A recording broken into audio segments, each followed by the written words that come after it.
चलिए शुभारंभ करते हैं। देखिए, एक बड़ा अटैक ईरान पे तय था। ईरान के पेट्रोकेमिकल्स, ईरान के nuclear, everything is and was on target. और अचानक ट्रंप को कुछ ऐसी चक्कर चला। ट्रंप ने एक ट्वीट किया, एक ट्रूथ सोशल पे पोस्ट लगाया, बोला कि जो मिडिल ईस्ट के मेरे इंटरमीडियरीज हैं और पार्टनर्स हैं, उन्होंने बोला कि आप थोड़ी देर इस अटैक को रोक लो, क्योंकि ईरान डील करने को तैयार है। ईरान स्ट्रेट ऑफ हॉर्मोज का अनकंडीशनल एक्सेस देने को तैयार है और ईरान न्यूक्लियर में कंप्लीट सरेंडर करने को तैयार है। यानी कि ट्रंप जो कह रहा था मुझे ईरान का सरेंडर चाहिए, वो ईरान सरेंडर करने को तैयार है, आप ये रोके। और इसमें पॉइंट टू बी नोटेड, इसमें पाकिस्तान का नाम नहीं लिया गया, मिडिल ईस्ट के इंटरमीडियरीज। अगर कोई पंगु पाकिस्तानी सोच रहा हो कि हमारा नाम नहीं लिया, भाई भिखारियों का नाम लेना वैसे ही मना है, तो उसने भिखारियों का नाम नहीं लिया, मिडिल ईस्ट का नाम लिया। अब कहानी क्या है? कहानी शुरू होती है, ट्रंप की तैयारी थी, इजराइल की तैयारी। अब आप जानते हैं इजराइल भूखा शेर है। इजराइल ने रणनीति ये बनाई थी, मुझे 1 दिन मिला तो मुझे क्या करना, मुझे 2 दिन मिले तो मुझे क्या करना, मुझे 3 दिन मिले तो मुझे क्या करना, मुझे 5 दिन मिले तो मुझे क्या करना। तो इजराइल की पूरी रणनीति तैयार थी, जितने जितने मुझे दिन मिलेंगे उतने उतने दिनों में मुझे क्या करना है। That is what Israel wanted to do. ठीक है, बट ईरान इजराइल से डरता है। इजराइल की समस्या इजिप्ट है, इजराइल की समस्या सीरिया, इजराइल की समस्या तैयब अर्दोगन है। और आज भी इजराइल ने लेबनान में अच्छी खासी बॉम्बिंग की और काफी हिजबुल्लाह के लोगों को ऊपर की तरफ भेज दिया है। ये आपको मैं बता दूं, इजराइल के गुस्से से और इजराइल की अपॉर्चुनिटी से हर कोई डरता है, इवन अमेरिका डरता है कि यार इनकी प्लानिंग बड़ी जबरदस्त है। और इजराइल कहता है मौका आए ना, कल हो ना हो। मान लीजिए ट्रंप एक सक्सेसफुल अटेम्प्ट हो जाता तुर्किया में, तब तो ये मौका ही नहीं आता। तो Israel will go all chips in, will try to dismantle the whole cause. Israel was ready. Repercussions क्या होंगे उस पर कंटेम्पलेशन हो रही थी। और रिपरकशंस क्या, ईरान ने धमकी दी, उस पर भी मैं बात करूंगा। ये सब होता, अचानक ट्रंप ने डिसाइड कर दिया ये रोकना है। कहानी क्या है? कहानी बिल्कुल सिंपल है, मैं आपको बताऊं। कहानी जाती है 2-3 चीजों से। रास लफान बंद हो गया था। रास लफान फार्स गैस फील्ड पे, इधर ये इराक में, इधर कतर में, रास लफान को बंद कर दिया गया था। रास तुरान के कुछ ब्रांचेस में आग लगी थी, कुछ में बुझा ली गई। ईरान, मोहम्मद बिन सलमान का जीडीपी 5% घट चुका है, ठीक है, and he is in big trouble. Mohammed बिन सलमान खान कह रहे थे कि मैं हूतियों पे अटैक करूंगा। अब हूतियों पे अटैक करने के लिए उन्होंने अमेरिका से बात की।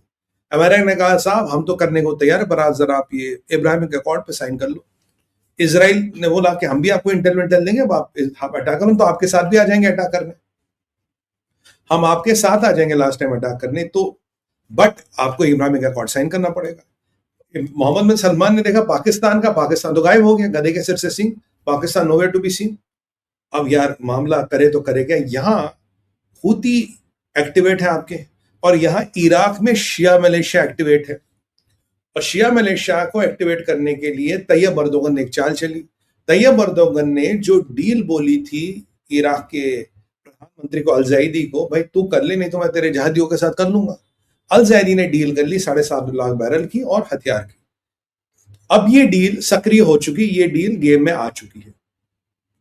जब ये डील हुई, जुलानी, सऊदी अरबिया ने, जॉर्डन ने, इजराइल ने, अमेरिका ने, और इवन ये कहा जाता है कि ईरान ने तक अल ज़ायदी को एक धमकी दी, बोला तेरी जमीन अगर किसी और के अटैक के लिए यूज होगी बेटा, तेरी खैर नहीं, तेरे को भी लपेट लेंगे। But problem in Mohammed bin Salman is he can not handle Houthis on his own. उसे इजराइल और अमेरिका की जरूरत चाहिए, उसके लिए इब्राहिमिक अकॉर्ड चाहिए। यहां से आपके हूतीज है, यहां से आपका शिया मलेशिया है, यहां से तैयब अर्दोगन पीछे से तार खींच रहा है, और यहां से ईरान संरक्षण कर रहा है। तो जब अगर आप ये सारा घटनाक्रम देखेंगे तो मोहम्मद बिन सलमान के लिए कोई भी ड्रास्टिक स्टेप लेना, कोई भी बड़ा कदम लेना खतरे से खाली नहीं था।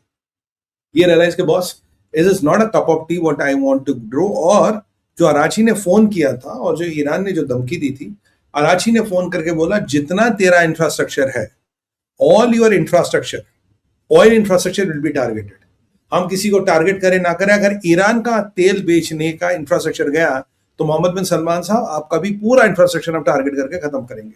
तो with a shaking economy, with a dwindling economy, can Mohammed bin Salman take such a risk? नहीं। और वहां उसके नीचे तो उन्होंने ट्रंप से आग्रह किया, बोला सर थोड़ा आप रोको, let's see what Iran can do. Iran ने इंडिकेट किया मैं कुछ डील वील करने को तैयार। अब ईरान से बात कौन करा? ईरान से बात करा कहने को जेडी, कहने को मार्को, विटकॉक और जेराल्ड कुशनर। पर जेडी का कोई स्टेटमेंट नहीं आ रहा, जेडी पिक्चर से गायब है। तो 99% चांस है जेडी का नाम बस फॉर्मेलिटी से के लिए जेडी बात ही नहीं कर रहा। तो खबर आई कि ईरान डील करने को तैयार है, डील के लिए आश्वासन दिया उसने। और ट्रम्प ने बोला ठीक है, अगर ये डील करने को तैयार है तो हम रुक जाते हैं, नहीं तो आज की बॉम्बिंग वर्ल्ड वॉर सेकंड के बाद सबसे भयंकर बॉम्बिंग आज होती और we will have push them back into storage. ये ट्रम्प ने कहा। बोला साहब ईरान बात करने को तैयार है और ईरान हर चीज मानने को तैयार है, न्यूक्लियर भी मानने को तैयार है, स्टेट ऑफ हॉर्मोज भी मानने को तैयार है, स्टेट ऑफ हॉर्मोज अनकंडीशनल खोलेगा। बोला ठीक है, ये भी करके देख लेते, क्योंकि आपका मोहम्मद बिन Salman the biggest ally was shaking, Qatar had shut its refinery, और कहीं ना कहीं ईरान का एस्केलेशन कहां जाएगा, क्या वो सऊदियों पे जाएगा, क्या वो जॉर्डन पे जाएगा, या क्या वो टोटल इजराइल पे जाएगा, टोटल सऊदियों के ऑयल इंफ्रास्ट्रक्चर पे जाएगा। This was the biggest risk which had to be contemplated. तो उन्होंने कहा ठीक है, let's stop for a while, और ईरान डील देगा। और हुआ क्या, जब ये बात हो ही रही थी, ट्रम्प के 2 घंटे पोस्ट के बाद ईरान ने बोला हम स्टेट ऑफ हॉर्मोज पे कोई बात नहीं करेंगे। ईरान ने बोला हम स्टेट ऑफ हॉर्मोज पे कोई बात नहीं करेंगे। न्यूक्लियर को लेके अभी ईरान कुछ नहीं कह रहा, they are not talking about nuclear at. तो स्टेट ऑफ हॉर्मोज पे ईरान पलट गया है। ईरान कह रहा हमने स्टेट ऑफ हॉर्मोज पे बात ही नहीं की, हमारी सॉवरेंटी, हम कोई बात करने को तैयार नहीं है, हम बिल्कुल चीजों को तैयार है, हमें कोई फर्क नहीं पड़ता। ईरान ने उल्टा कह दिया कि अब हम कह रहे हैं ट्रम्प से पूरे मिडिल ईस्ट को इवैक्यूएट कर लो आप। वो क्यों? बोला हम ऐसी बॉम्बिंग करेंगे, ऐसी बॉम्बिंग करेंगे, everything will be bought back to stone age. तो अगर आपको लोगों को बचाना है तो लोगों को इवैक्यूएट कर लो, पूरे गल्फ को खाली कर लो, हम इतने मिसाइलें दागने वाले हैं।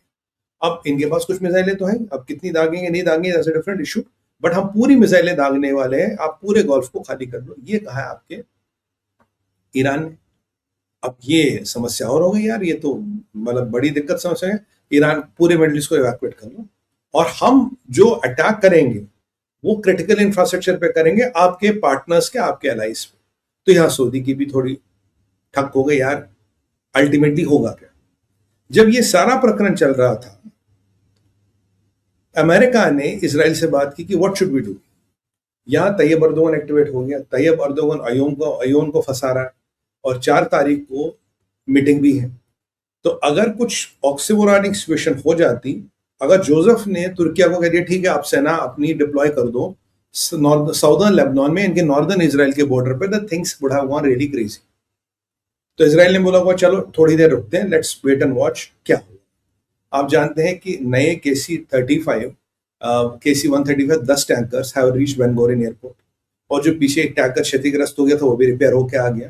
तो ये जो KC-135 है दे वेरी इंपॉर्टेंट, क्योंकि अगर आपको लॉन्ग रेंज में ईरान बॉम्बिंग करने के लिए जाना, यू नीड KC-135, क्योंकि वही आपको एंड्योरेंस देंगे। इतना बड़ा 2 बार आपको रिफिलिंग करानी पड़ेगी।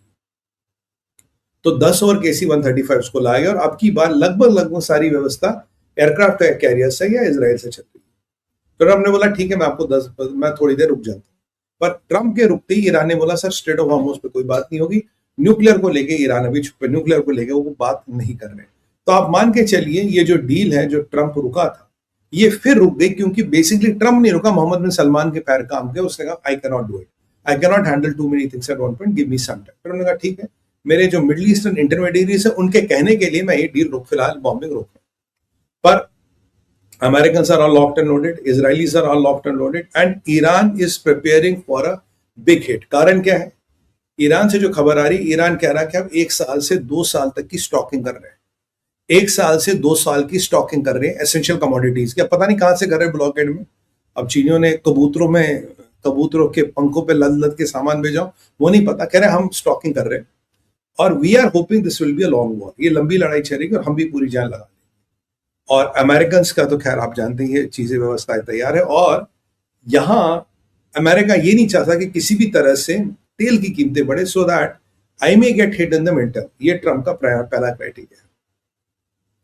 तो अब ये जब सारी चीजें हो रही है कि भाई ईरानी स्टोरेज कर रहे हैं, ईरान ने भी अपनी व्यवस्थाएं पूरी करी, ईरान धमकियों पे धमकी दे रहा, हम ये कर देंगे, हम वो कर देंगे, हम वो कर देंगे, will get middle east back to the stone ages, ये सब चल रहा है।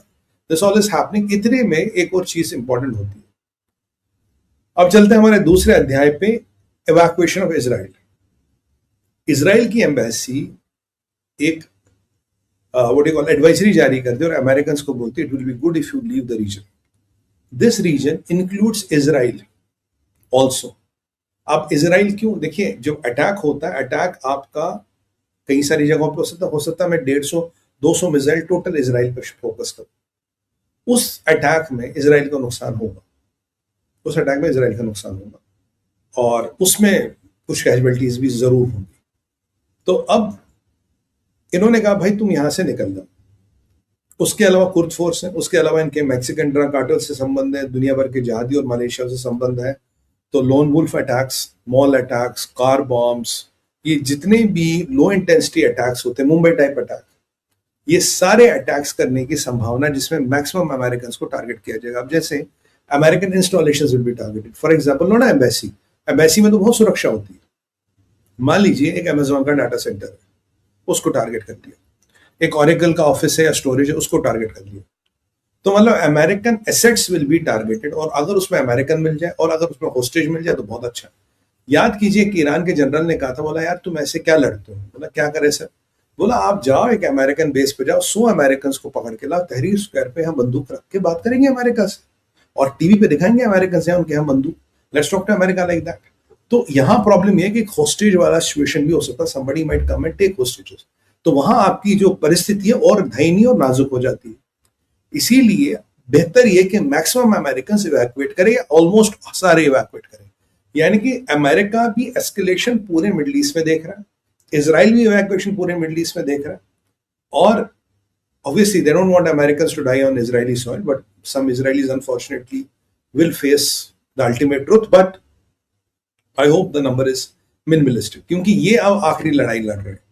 देखिए मुश्तबा को किसी ने कहा था तू इस जंग को जंग करबला घोषित कर दे, सारे शिया आएंगे और हम जंग लड़ेंगे, पर मुश्तबा ने जंग करबला घोषित नहीं किया. से हो सकता अब कर ले भाई, मुश्तबा इमाम भी हो सकता अब कर ले. तो यहाँ पे इवैक्यूएशन का मतलब है आप यहाँ से जाएं. We don't want casualties. It's as simple as that.